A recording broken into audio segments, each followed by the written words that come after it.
Bonjour à tous amis turfistes, j'espère que vous allez bien. On se retrouve sur l'hippodrome de La Capelle pour le quintet de ce lundi 25 septembre et je vous partage ma sélection de 5 chevaux.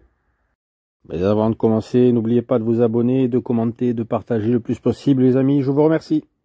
Donc le quintet de ce lundi qui aura lieu en réunion 1 à La Capelle, ce sera la course numéro 4 sur les 2750 mètres, une course réservée aux chevaux âgés de 6 à 10 ans n'ayant pas gagné 291 000 €.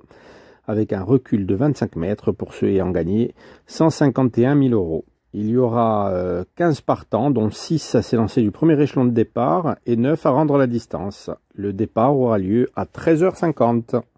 On commence donc avec mon préféré qui sera le numéro 1, Hors-Board. Le pensionnaire de Jean-Marc Chesneux tient une forme exceptionnelle. Il n'est sorti qu'une fois des 4 premiers depuis ses 14 dernières tentatives. Il sera associé à Pierre-Yves Vervat, avec qui ses 5 dernières courses se sont soldées par une 3e place, une 2e place et 3 victoires, dont une sur le parcours du jour en devant rendre la distance, et ça a été fini en 1:13:7. Donc malgré le fait qu'il soit le moins riche du lot, s'il répète cette performance aujourd'hui, vu qu'il part au premier échelon, ce sera dur de venir le chercher. C'est de plus un excellent finisseur, c'est pourquoi j'en fais ma base dans ce quintet. En deuxième position, j'ai donc choisi le numéro 5, Ed Scott. Il vient de bien finir à Vichy après une petite pause d'1 mois et demi et il retrouve une configuration de ferrure qui lui convient.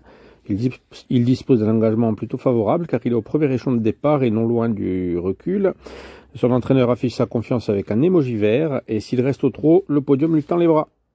Pour la 3e place, j'ai retenu le numéro 13, Gali du Gautier. On ne peut pas reprocher grand-chose à la protégée de Thierry Duval d'Estaing. Depuis le début de sa carrière, elle s'est placée plus d'une fois sur 2 dans les 3 premiers et a gagné une course sur 4. Elle a été préparée avec soin et déférée des 4 pieds. Malgré la distance à rendre, elle sera sûrement sur le podium.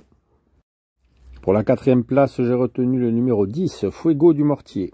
Alors sur 8 tentatives dans les quintets, il s'est placé 5 fois. Il affectionne particulièrement cette piste de La Capelle, où il est sorti une seule fois des 5 premiers en 9 tentatives. Donc même s'il va devoir rendre la distance, il vaut largement un tel lot. Il est performant sans ses faire et il faudra s'en méfier. Je pense que c'est un bel outsider.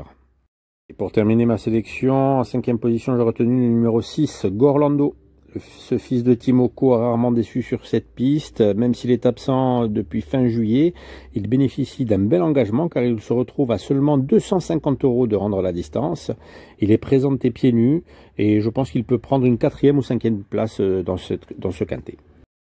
Et donc c'est tout les amis, voilà pour le récapitulatif de ma sélection. L'As, Hors-Board, le 5, Ed Scott, le 13, Gali du Gautier, le 10, Fuego du Mortier et le 6, Gorlando. Alors je vous remercie d'avoir regardé ma vidéo. N'oubliez pas de vous abonner. Je vous souhaite un bon lundi, une bonne semaine qui commence. Et je vous dis à après tout.